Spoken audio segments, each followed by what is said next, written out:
Salam sejahtera Malaysia, denyut nadi suara rakyat bergema di channel ini. Jangan lupa tekan butang subscribe, like dan share. Malaysia kita punya, cintai Malaysiaku, kita jaga kita.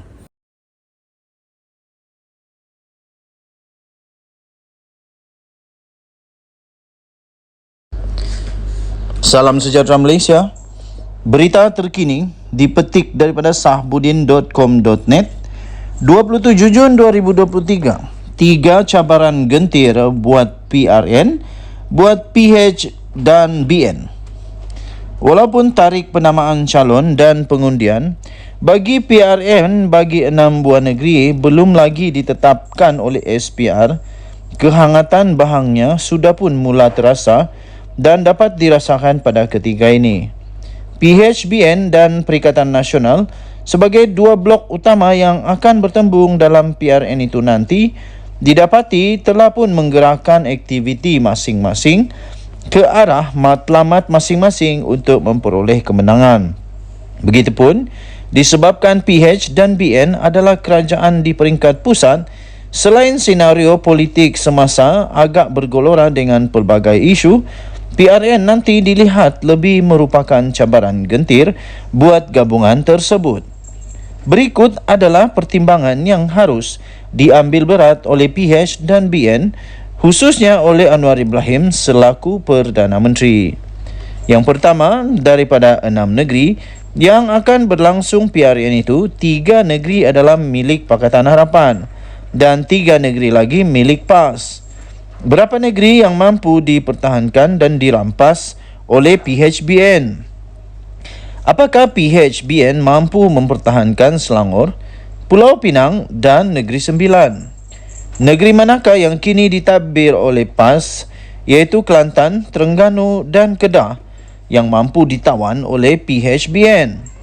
Kedua, daripada 245 kerusi DUN yang dipertandingkan dalam PRN kali ini, bolehkah lebih 50% daripadanya dimenangi oleh PHBN yang merupakan gabungan kerajaan di peringkat pusat? Oleh kerana gabungan PHBN adalah kerajaan di peringkat pusat dan PN sebagai blok utama pembangkang, pertembungan antara keduanya dalam PRN ini tidak dapat dielakkan daripada ditafsirkan sebagai gambaran referendum tidak rasmi dari segi penerimaan rakyat kepada kerajaan dan juga prestasi Anwar selaku Perdana Menteri. Mahu tidak mahu, PHBN tiada pilihan melainkan perlu menang lebih separuh daripada 245 kerusi DUN dalam PRN jika mahu mengelakkan Anwar digambarkan sudah ditolak oleh majoriti rakyat. Lebih daripada itu, jika PHBN gagal menang lebih 50% daripada 245 kerusi yang dipertandingkan, ia secara langsung akan menaikkan lagi semangat Perikatan Nasional bagi merampas kerajaan pada PRU 16 akan datang. Ketiga, bagaimanakah kerusi majoriti Melayu yang mampu dimenangi? Berapakah kerusi majoriti Melayu yang mampu dimenangi oleh PHBN pada PRN nanti? Kegagalan PHBN memenangi lebih banyak kerusi majoriti Melayu akan memberi tafsiran gabungan itu ditolak oleh kaum majoriti di negara ini, meskipun setelah UMNO turut serta berada dalam kerajaan. Lebih-lebih lagi, jika UMNO kalah sebahagian besar atau kesemua kerusi yang ditandinginya, ini sekaligus memberi petunjuk paling mudah bahawa keberadaan parti itu dalam kerajaan tidak membantu untuk menarik sokongan penduduk teras negara ini. Hakikat ini terus saja berbeza di ketika UMNO bersama PAS dan Muafakat Nasional sebelum ini, di mana banyak PRK ketika itu berjaya dimenangi oleh mereka. Gabungan kerajaan yang digambarkan tidak lagi disokong oleh kaum teras atau penduduk majoriti dalam negara sudah tentu merupakan sebuah kerajaan yang tidak stabil. Kesimpulannya, dalam PRN kali ini, sama ada PHBN gagal menawan mana-mana negeri, Perikatan Nasional atau mengekalkan negeri yang sedia ada dikuasai PH, gagal mencapai kemenangan lebih 50% daripada 245 kerusi DUN yang dipertandingkan serta gagal memenangi majoriti kerusi-kerusi Melayu, ia adalah satu kekalahan dan petanda lebih buruk sedang menanti Anwar pada PRU 16 akan datang. Sebagaimana disebut pada awal lagi, penyertaan PHBN dalam PRN ini adalah mewakili serta memberi imej kerajaan di peringkat pusat dan kekalahan bukanlah satu pilihan, baik dalam salah satu kategori atau semua tiga kategori yang disebut di atas. Semua menteri, jentera propaganda kerajaan, khususnya JKOM serta Kementerian Komunikasi dan Digital harus bergerak dengan lebih gigih untuk menyampaikan maklumat, memberi penerangan, menangkis serangan dan menangkis apa juga serangan lawan bagi memastikan kemenangan benar-benar dapat digenggam. Tidak lupa unit media dan komunikasi PMO juga sebaiknya jangan tidur dan mesti berjaga sepanjang masa mulai sekarang, kerana dalam PRN nanti sudah tentu yang paling disasarkan adalah pelbagai hentaman dan balunan ialah Anwar itu sendiri. Kalau ditakdirkan PHBN gagal juga akhirnya, Anwar tiada pilihan lain melainkan mesti segera berani merombak semua struktur dan jentera yang ada bersamanya sekarang ini. Jika tidak, Anwar sendiri hanya sepanggal saja nasibnya. Malah mungkin dijatuhkan lebih awal daripada itu. Ditulis oleh Sabudin Husin, 27 Jun 2023. Denyut nadi suara rakyat bergema di channel ini. Jangan lupa tekan butang subscribe, like dan share.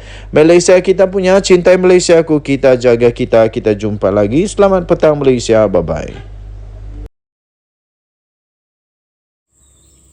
Salam sejahtera Malaysia. Denyut nadi suara rakyat bergema di channel ini. PDRM membuat keputusan dan mengumumkan satu perkara yang amat mengejutkan pas di kala persiapan akhir untuk pilihan raya negeri. Polis di Raja Malaysia mengesahkan akan merakam keterangan daripada adun Kubu Gajah. Polis akan merakam keterangan Khalil Yahya berhubung poster palsu yang telah dikongsikan beliau di dalam Facebook miliknya.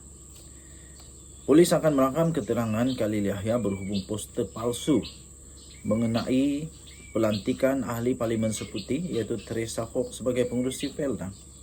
Ketua Polis Daerah Brickfields iaitu Assistant Commissioner Ami Hizam Abdul Syukur berkata, ahli Dewan Undangan Negeri adun Kubu Gajah itu dipanggil hadir ke Ibu Pejabat Daerah IPD Taiping Selasa ini.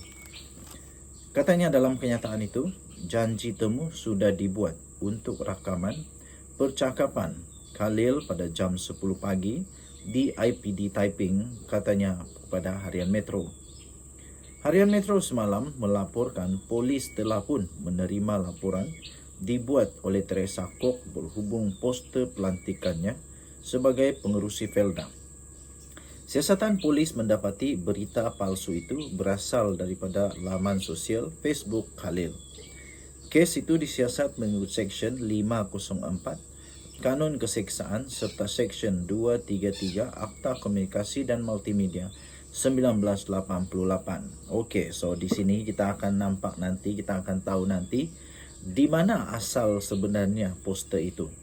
Adakah poster itu hanya akan hanya di repost, hanya diulang siar semula oleh adun daripada PAS ini, ataupun poster itu dicipta sendiri oleh beliau, ataupun ada orang admin atau sebagainya yang mencipta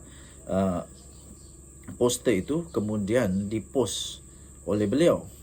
Dan nanti kita akan lihat, akhirnya nanti polis akan siasat juga siapakah yang pertama post poster palsu ini.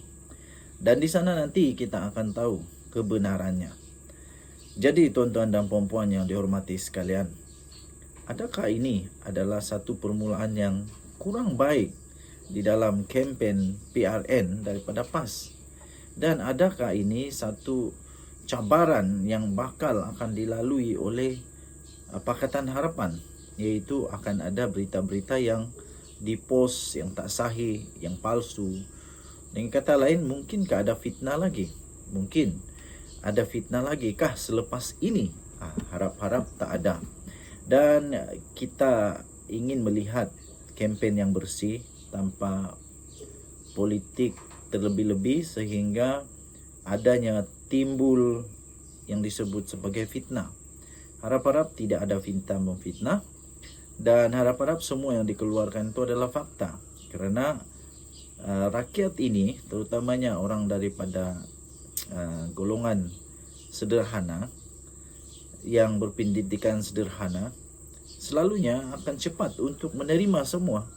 Dan kadang-kadang berita sebenar itu tidak dapat diterima semula. Jadi yang melekat di kepala adalah berita palsu, kerana mungkin tak sempat nak dapat berita sahih. Okey, so kita harap Polis Diraja Malaysia dapat melaksanakan tugas dengan baik, dan kita doakanlah semoga semuanya dapat diselesaikan dengan baik tanpa ada sebarang yang tidak baik. Denyut Nadi, Suara Rakyat, bertemu di channel ini. Bye-bye.